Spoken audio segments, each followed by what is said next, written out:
Mr. Rubin, how much do you think this Secretary of Defense could be so-called reassurer in chief for Mr. Trump? Good morning and happy Chinese New Year Thank as you, well. It's telling that Secretary of Defense Mattis is the first senior official to visit the region under President Trump, and it really implies a deep concern in the region about America's security guarantees. But if we step back, it's a bit troubling. Rex Tillerson was just confirmed as our Secretary of State. We still have a White House in flux and in transition. And so to have the military leader go out first, not only is trying to reassure allies that just a few weeks ago, there was no need for such reassurance with the Obama administration, but it also demonstrates that the military is taking the lead on relations in Asia, which does send a different signal from previous years and the look towards diplomacy and economic activity as the primary drivers for our policy in Asia. Professor Lee, though, can the allies be reassured? I think that is one question. And meanwhile, what Mr. Rubin just indicated, whether Secretary Mattis will really be the one who can call the shots within the administration, because still there are many other members not sworn in yet, is also a question. Well, under normal circumstances, a meeting between the Secretary of Defense of the United States and his counterparts in Japan and South Korea would be just a conventional occurrence. Statements coming out of such meetings would be formulaic and slightly mind-numbing, like the two sides reaffirm the alliance and so forth. But because this was an issue, U.S. commitment to the continued defense of those countries was an issue last year during the campaign when Mr. Trump more than floated the idea of perhaps withdrawing U.S. troops and letting those two allies fend for themselves. This is, yes, an act of diplomacy, reassurance, and it does send a message, perhaps slightly unwelcome, to other powers in the region. Well, other powers in the region, probably Mr. Lee is referring to China. So Mr. Yang, I have to call on you to answer the question now. So how do you think you would like to react, first of all, to the reassurance given by Secretary of Defense to South Korea? Well, and now continuing his visit, already meeting with his Japanese counterpart. Well, first of all, I think in terms of atmosphere, his visit does produce effects on calming down concerns or even worries from Seoul and Tokyo triggered by Trump's campaign last year.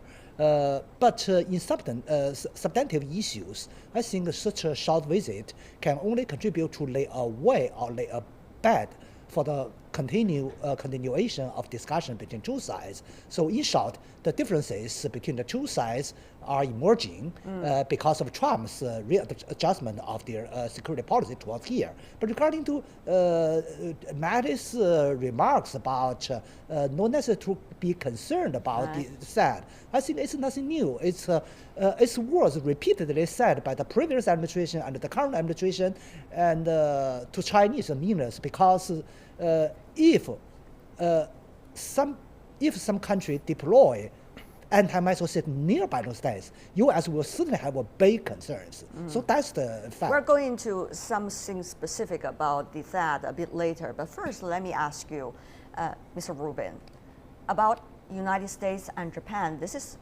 the second time we see senior officials from both sides are meeting. Last time, before Mr. Trump coming into the White House, he already met with Japanese Prime Minister. Later, on the 10th, he's likely to meet the Japanese minister again when the latter going to Washington. Very frequent visits between the two sides. What exactly is being cooked in the bowl? Well, it is intriguing, isn't it? The first meeting that the president-elect had was with the prime minister, and next week, again, his visit coming here to Washington. Japan is America's second largest trading partner. It is a significant ally in East Asia, and clearly has been rattled and was rattled by then candidate Donald Trump's language about the alliance and the need to reassess and redo it. And I think that President Trump has gotten the message that he's going to need to toe a different line in terms of how he engages Japan. And it also does, of course, bring up the question of the strategy overall. What is the strategy? We're not clear yet on it. I have to say that when we are now discussing here in Washington the question of transactional diplomacy, that can be very difficult for management. So if President Trump is engaging in direct bilateral transactions with Japan, he may miss the big picture about the South China Sea, about North Korea, about dealing with the trade issues with China. There's a lot at play. So I'm not quite clear what the strategy is, and I don't think we even heard that articulated during the hearings in the confirmation process. Mr. Rubin, I certainly understand you served earlier in the Democratic administration and certainly probably have views about this administration, and I guess a lot of people have views about this administration. But I have to go in a little bit closer about what can be the result about this alliance. I mean, earlier you see the approach from President Trump. He already accused the Japanese counterpart of manipulating their currency. Of course, that was pretty much opposed by the Japanese side. And now he is meeting the military side of Japan very closely, and further to the Prime Minister and President. You see this mixed picture of approaches. Many wonder whether that's the style of President Trump, but many also wonder whether that is immaturity of his understanding of these relations. If the latter is the case, Mr. Rubin, may I just ask how easily he could be manipulated by the other side? I mean, Japan, for example.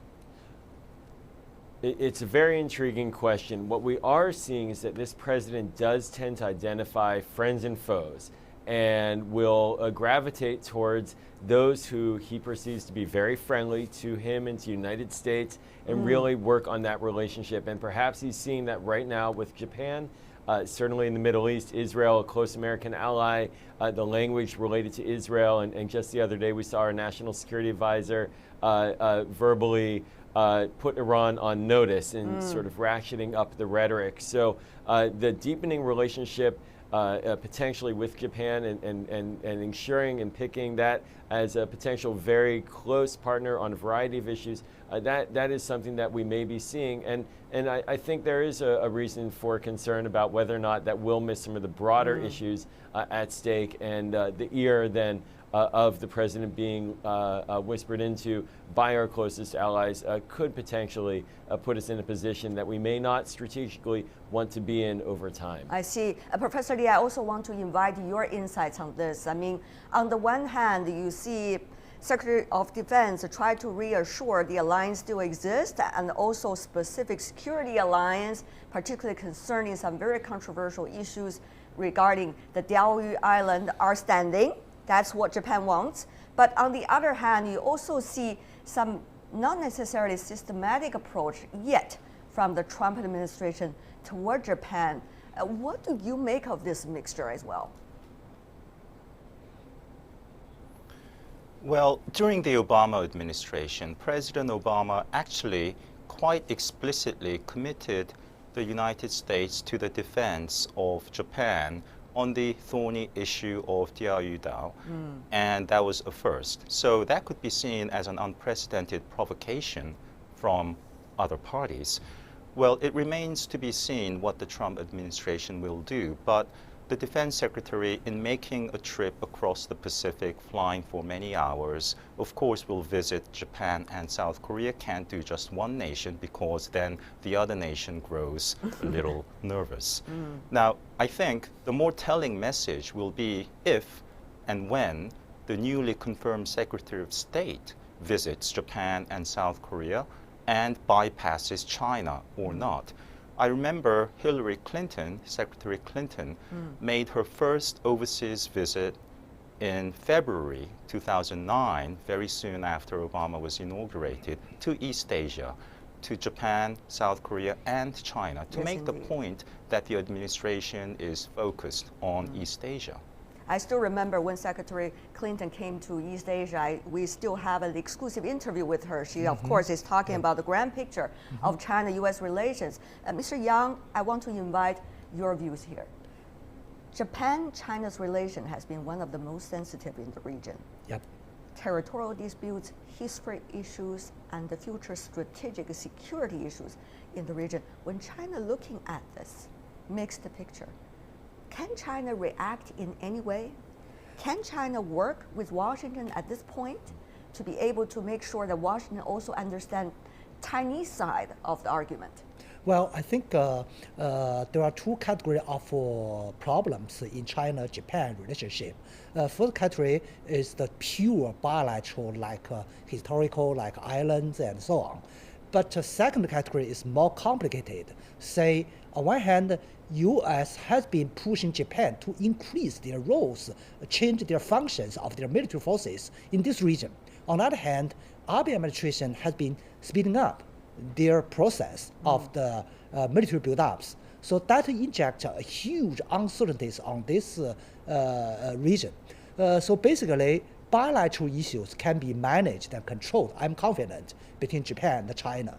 However, the strategic issue, strategic stability, triggering by by Japan's reshaping their military forces, that would be a huge uncertainty facing not only to China but also to the United States. Now, in the Obama administration, there was a systematic approach. It was being called Pivot to Asia, later called Rebalance. At the very beginning, it was more about the so-called trade, but eventually you find out it's more about security rather.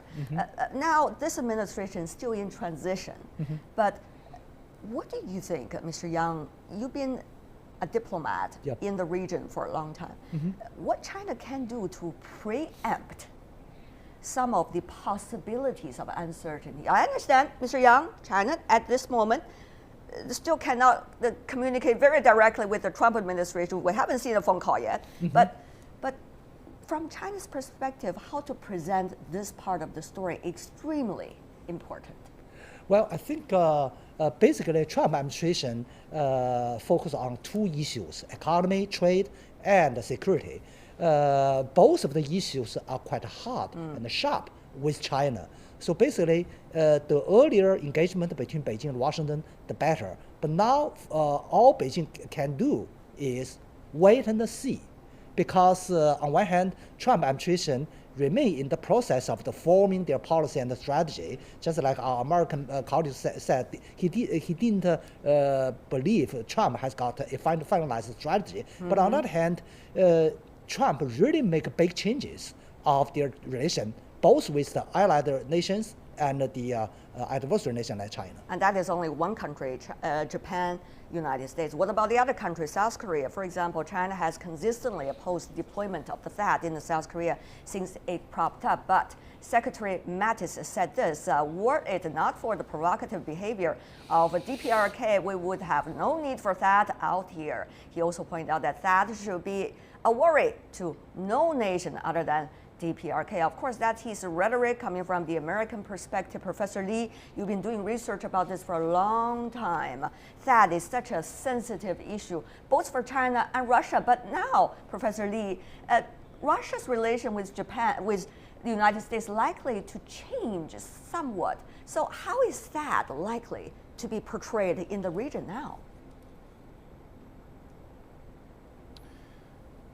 I have to blame the South Korean government for blowing this issue into what it is today, for having hedged on the thorny issue of THAAD for 3 years before declaring its intention to deploy THAAD last year in the wake of North Korea's provocations. And what I mean is, THAAD is more defensive than offensive, although I guess it's unfair to say any military materiel or operations are purely defensive.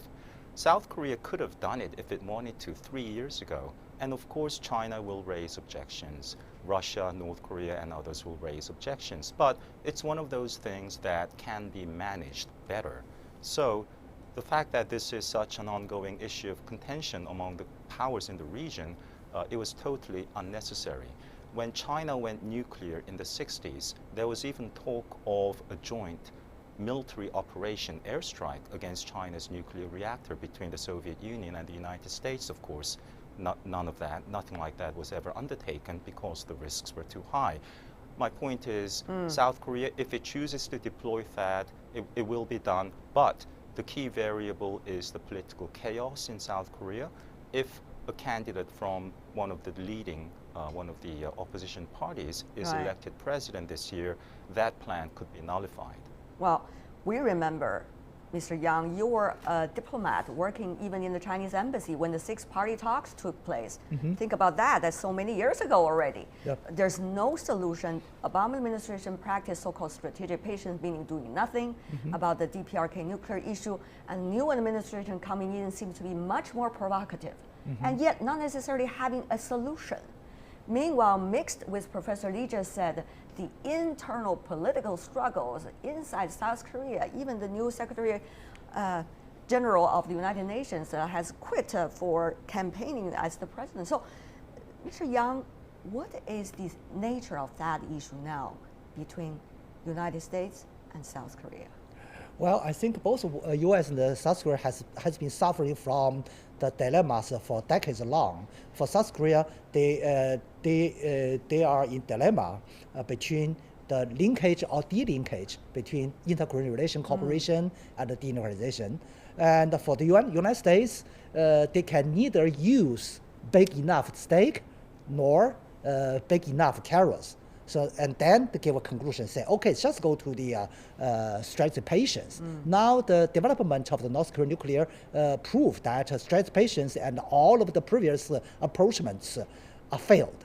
So now we need to jointly make an effort to explore the exit strategy coming after dilemmas. I mean, Mr. Rubin, it used to be the practice that the DPRK usually make an issue when a new president in the United States comes into power. But we haven't seen that so far. That's interesting, isn't it? What kind of message does it send to you? And meanwhile, what do you think is the level of sophistication of this administration so far, given Secretary of State, Secretary of Defense, about the nuclear issue, DPRK?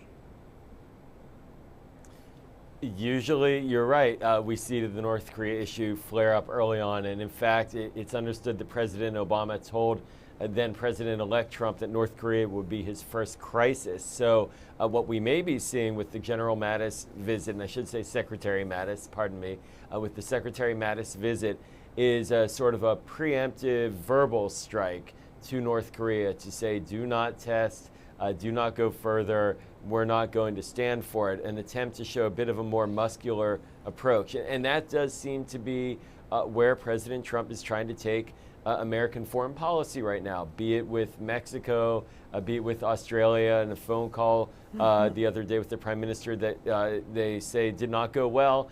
President Trump was very clear about his dislike for an agreement that the Obama administration made, be it with the visa ban, attempting to show that this is a shift in direction is how they're doing it. However, these are short-term tactics. The real question is strategically, is it in our interest to verbally trap potentially the United States into a position just as President Obama was trapped into a red line position back in 2013 related to Syria and its use of chemical weapons. President Obama never lived that down politically, and many observers say that in the Middle East, the United States lost significant credibility. So the Trump administration right now is already putting itself in a very tricky and potentially explosive rhetorical position. Before we go, very briefly from you, Professor Lee, 30 seconds if you can. When credibility is being lost, so-called soft power challenged, therefore, how much do you think allies in the region will be able and willing to work with the U.S. on issues? Well, the allies, the smaller powers, can never be complacent. Once upon a time, there was a U.S. politician who became president, a die-hard anti-communist, China-bashing politician called Richard Nixon. Immediately upon becoming president, he used the troops card against South Korea and withdrew 20,000 U.S. troops from South Korea against vehement opposition from the Pentagon Joint Chiefs of Staff. So the troops card can come into play later on, and neither South Korea nor Japan can be complacent.